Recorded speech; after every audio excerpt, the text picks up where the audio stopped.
할렐루야. 죽음을 이기시고 부활하신 하나님을 찬양합니다.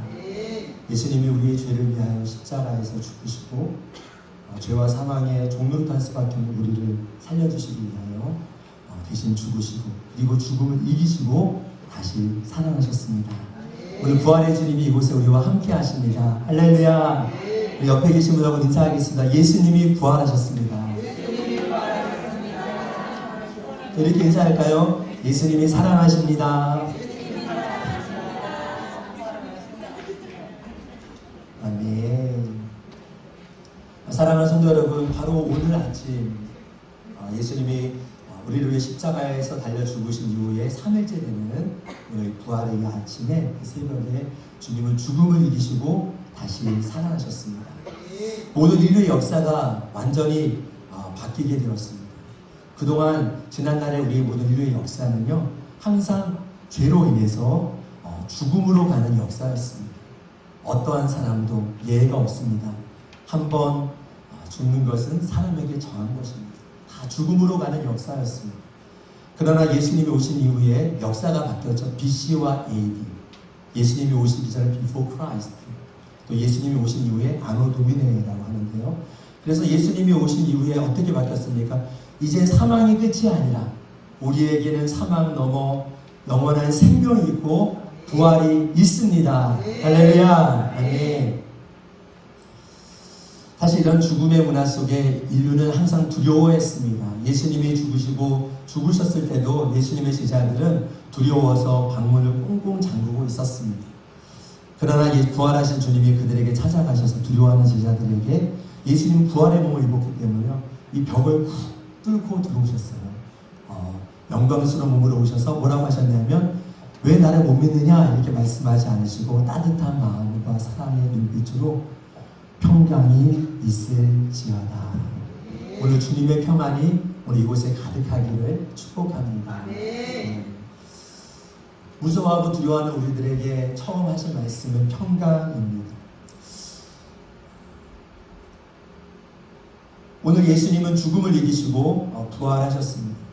그리고 무서워하지 말라라고 말씀하시고 오늘 말씀처럼 그분은 여기 계시지 않고 어디 계시죠? 그분은 다시 살아나셨습니다. 6절 말씀에 보면 이런 말씀이 있습니다. 그가 여기 계시지 않고 그가 말씀하신 대로 살아나셨느니라. 와서 그가 누우셨던 곳을 보라.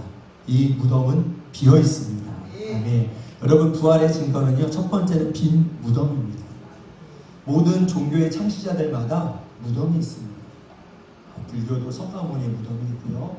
그리고 종교라고 할 수 없지만 유교도 공자의 무덤이 있습니다. 또한 이슬람에도 마호멧의 무덤이 있습니다. 그러나 기독교는요, 무덤이 어떻게 되죠? 비어 있습니다. 왜냐하면 예수님은 죽음을 이기시고 부활하셨기 때문입니다.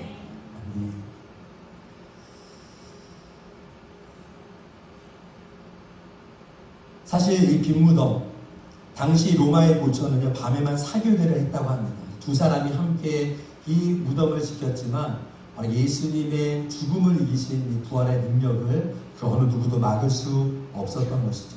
예수님은 살아나셨고요. 또 두 번째로 이 부활의 증거는 많은 목격자들이 증거를 하고 있습니다. 여러분, 예수님의 부활을 처음 목격했던 사람이 누구였냐면요, 바로 여인들이었습니다. 예수님을 사랑했던 여인들이 예수님의 시체에 바를 향유를 가지고 이른 새벽에, 안식일에는 아무것도 할 수 없었기 때문에 안식 후 첫날 이른 아침 주일에 그들이 향품을 가지고 막달라 마리아와 또 요새의 어머니 마리암 하는 여자들이 예수님 앞으로 갔습니다. 그런데 가면서 그들은 걱정이 있었어요. 그 거대한 돌문을 내가 어떻게 열 수 있을까, 이런 생각으로 왔는데 돌문이 열려 있는 거예요.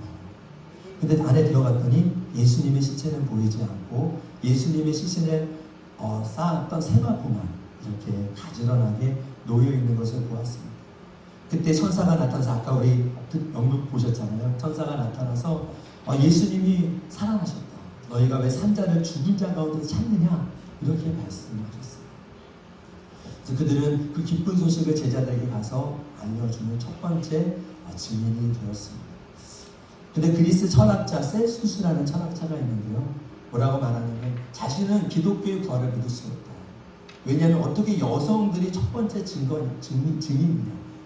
그 당시 어떤 헬라니즘 시대 속에서 또 고대 사회 속에서는요, 오늘날과 달리 여성들의 어떠한 사회적인 위치가 굉장히 낮았습니다. 여성들은 증인으로 채택될 수가 없었습니다. 그런데 오늘 말씀해 보니까 오늘 여성들이 증인으로 채택됩니다. 만약에 성경이 사실이 아니라면 그런 불리한 증인을 바꿔보려고 했을 것입니다. 그러나 성경은 사실이기 때문에 예수님의 부활을 처음 목격했던 예수님을 사랑했던 여인들이 바로 첫 번째 부활의 증인이 된 것입니다. 그것만이 아니라 제자들은 예수님의 부활을 참 믿지 못했어요. 왜냐하면 유대인들은요, 개인의 부활을 믿지 않았어요. 유대인들의 내세관에는요, 언젠가 어느 날이 되면 먼 미래에 우리가 전체적인 어떤 부활을 이룰 것이다 라는 생각을 했지, 한 사람 한 사람이 부활한다는 것을 생각을 못했어요. 예수님의 제자들 역시 슬퍼했고 무서워했고 예수님이 이제는 부활할 수 없다 의심했습니다. 그런데 그들에게 누가 찾아가셨냐면 부활하신 주님이 40일 동안 다니시면서 예수님의 제자들에게 찾아가셨어요. 성경에 보니까 고린도전서 15장에 보니까 예수님 목격한 목격자들의 명단이 나와 있는데 베드로와 12제자가 있습니다. 그리고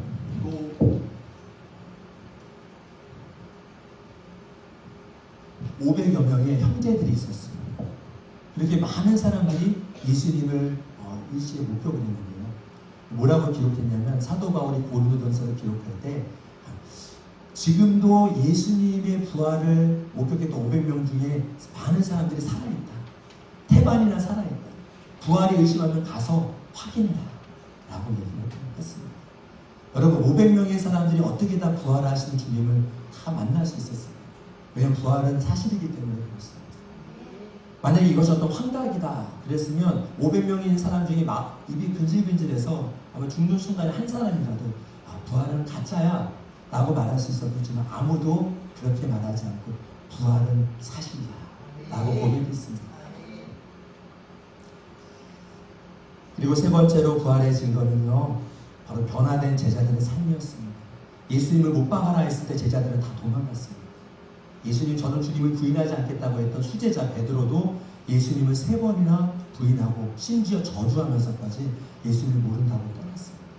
그렇게 두려워하고 예수님을 배반했던 제자들이 부활하신 주님을 만났어요. 부활하신 주님이 찾아오셨어요. 오늘 혹시 예수님의 부활을 의심하시는 분이 계십니까? 의심하는 자에게 주님을 찾아오십니다. 그리고 왜 의심했니라고 말씀하지 않으시고 자신의 손과 발에 있는 못자국을 보여주세요. 나는 너를 이렇게 죽기까지 사랑한다. 그리고 내가 너를 영원히 나와 함께 있도록 나는 다시 사랑한다. 라고 말씀하십니다. 그 부활하신 주님을 만난 이후에 제자들은 두려워했던 제자들이 생명을 걸고 복음을 전합니다.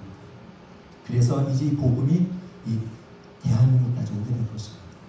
예수님의 제자 중이었던 그 베드로는요, 그가 최후의 순간에 예수님을 믿는 것 때문에 죽음을 당했는데요. 어떻게 죽었냐면 십자가에서 죽음을 당했어요. 예수님이 십자가에서 죽었는데 자신이 그러는 거예요. 우리 예수님이 십자가에 죽으셨는데 나는 예수님의 제자고 예수님을 부인했던 사람이었습니다.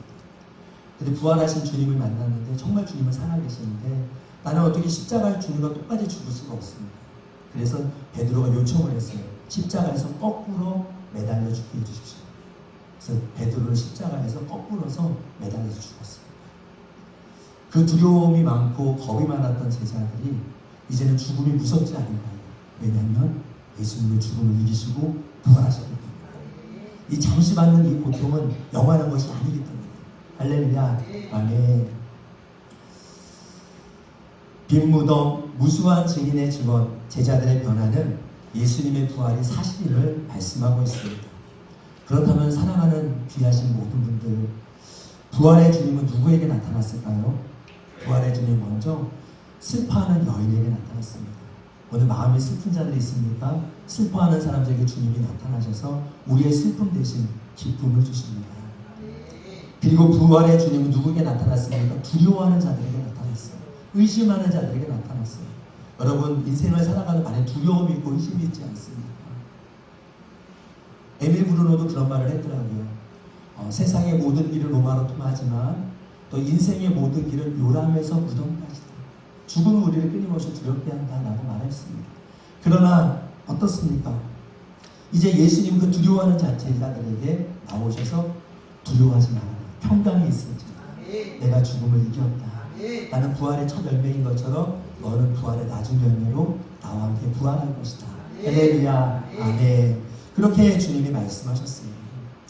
두려워하는 사람들에게는 평안을 주세요. 그리고 육신의 질병이 있는 사람들한테는 또 치료해 주세요. 또 외로움이 있는 사람한테는 친구가 되어 주십니다. 의심하는 제자들 중에 한 사람이 여러분 축구 선수 헛다리를 굉장히 잘 짚는 굉장히 현란한 드리블의 선수가 있습니다. 2002년 월드컵의 주역이었던 이영표 선수 혹시 들어보셨어요? 혹시 들어보신 분? 네, 고개 끄덕이 감사합니다. 저보다 연배가 다 어리신 줄 알았습니다. 네, 이영표 선수가 헛다리를 하는데 이영표 선수는 두 가지 질문이 있었어요. 첫 번째는 모든 인간이 다 죽는다는 사실이었어요. 그런데 만약 죽음 이후에 부활이 있다면 기독교가 정말 사실이 아닐까? 그럼 나는 기독교를 믿어야 되나? 예수를 믿어야 되나? 이런 딜레마가 있었고, 또 하나는 과학적으로 나는 증명할 수 있는 것만 믿는데 어떻게 어떤 영적인 세상, 어떤 죽었다가 다시 살아난다든지 어떤 하나님이라는 존재가 정말 계실까? 과학적으로 이게 증명이 될까? 이런 것 때문에 의심이 있었다고 합니다. 그러면서도 가정 안에서 늘 아버지가 어떤 귀신에 인해서 또 영적인 공격을 받으셨던 것 같아요. 그래서 귀신이라는 존재는 자기가 날 느끼지는 못했지만 알 수 있었대요. 귀신이 있다.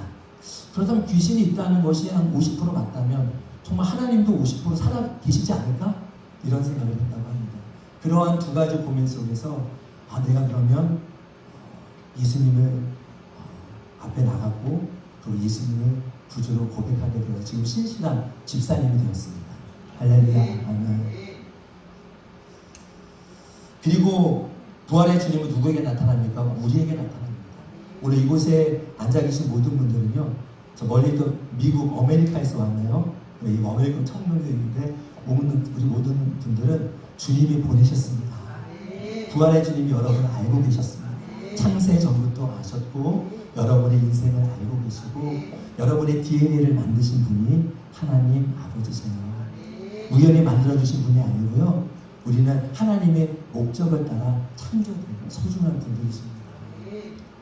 어제 우리가 이제 이 부활의 기쁨을 이웃들에게 나누었습니다. 그리고 오늘 부활절 새생명 축제에 많은 분들이 오도록 전도를 하는데 우리 한 친구가, 우리 초등학교 친구가 목사님 오늘은 지난번과 달리 너무 힘들어요 그러더라고요. 그래서 전도하는 건 사실 힘들지 그러면 속으로 생각했다가 오늘은 더 힘들구나. 그러면서 새야 같이 기도해 버렸어. 이름을 말해버렸네. 같이 기도하자 하면서 같이 기도를 이렇게 하는데 하나님 너무 힘들어요 도와주세요 하는데 갑자기 알 수 없는 힘을 주시는 거예요. 우리에게. 그리고 거기 앞에 그 버스 정류장 있잖아요. 우리 여기 용당으로 쭉 나가면 그 버스 정류장에 사람들이 앉아 계시는데 그분들이 마음이 확 열려 계시는 거예요. 저에게 예수님을 전해주세요 그러고 있더라고요. 그래가지고 그들에게 달걀도 우리 찐빵을 주고 예수님을 전했는데 너무 모든 분들이 막 기쁘게 받으십니다. 할렐루야. 그때 알았어요. 부활하신 주님은 우리가 이렇게 기도하며 때로 나 혼자 두지 않으시고 힘든데 주님은 나와 함께 하십니다. 부활의 주님은 힘든 우리 인생 가운데 함께 하시는 분입니다. 우리 사랑하는 이곳에 있는 모든 분은 한 명도 예외 없이 우리는 다 주님이 필요합니다.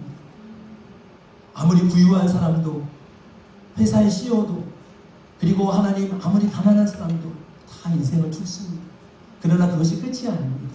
주님은 죽으시고 부활하셔서 우리에게 영원한 생명을 주셨습니다. 이 부활의 주님이 오늘 우리에게 주는 의미는 무엇일까요? 요한복음 3장 16절 말씀 읽고 마치겠습니다. 같이 한번 이 말씀 꼭 읽어드리고 싶어요. 함께 읽겠습니다. 시작. 하나님이 세상을 이처럼 사랑하사 독생자를 주셨으니 이는 저를 믿는 자마다 멸망하지 않고 영생을 얻게 하려 하심이라. 아멘. 하나님이 우리를 사랑하셨습니다. 독생자를 주셨는데 그분이 하신 일을 믿으면 멸망하지 않는 거예요. 예수님이 여러분을 위해 죽으셨습니다. 우리의 죄의 문제를 우리의 힘으로는 해결할 수 없는 선행으로, 도덕으로, 종교로 해결할 수 없습니다. 오직 예수님이 우리의 죄의 문제를 위해서 죄 없으신 하나님의 아들의 죽으심으로 우리는 용서받았습니다. 그리고 예수님은 죽음을 이기시고 살아나셨습니다. 누구든지 예수를 믿으면 주님이 말씀하십니다. 여러분은 멸망하지 않는다. 여러분의 미래는 소망이 있을 것이다. 어떠한 절망 속에서도 다시 일어날 수 있을 것이다. 우리 청년들의 미래는 밝을 것이다. 주님과 함께라면 할렐루야, 멸망하지 않고 영생을 얻게 하려 하십니다. 예수님이 죽기까지 사랑하신 한 사람, 예수님이 죽음을 이기시면서 다시 찾아간 한 사람, 그 한 사람이 누구입니까? 바로 여러분입니다. 바로 당신입니다. 여러분을 위하여 죽으시고 살아나셨습니다. 그분은 이제 여러분을 결코 손을 놓지 않으실 것입니다. 그분과 함께 이 땅에서 살아가시고 주님과 함께 천국으로 가는 우리 모두가 되시기를 주님의 이름으로 축복합니다. 기도하겠습니다. 살아계신 하나님, 예수님은 나의 죄를 위하여 죽으시고 예수님은 나를 사랑하셔서 죽음을 이기시고 부활하셨습니다. 오늘 빈 무덤이 부활의 증거고 하나님 여인들의 증언이 부활의 증거고 하나님 수많은 목격자들이 부활의 증거입니다. 주님, 힘든 인생에도 나에게 찾아오심으로 오늘 내가 주님의 증인이 되게 하여 주옵소서. 오늘 이렇게 주님 앞에 나온 귀한 소중한 분들 계십니다. 부활절을 맞이해서 친구분들의 손을 잡고 사랑하는 딸의 손을 잡고 주님 앞에 나온 귀한 부모님들, 이 귀한 성도님들 계십니다. 한 분 한 분들 축복하여 주시고 예수님의 사랑으로 꼭 안아 주시옵소서. 감사드리며 우리의 기도를 들어주신 예수님의 이름으로 기도드립니다. 아멘.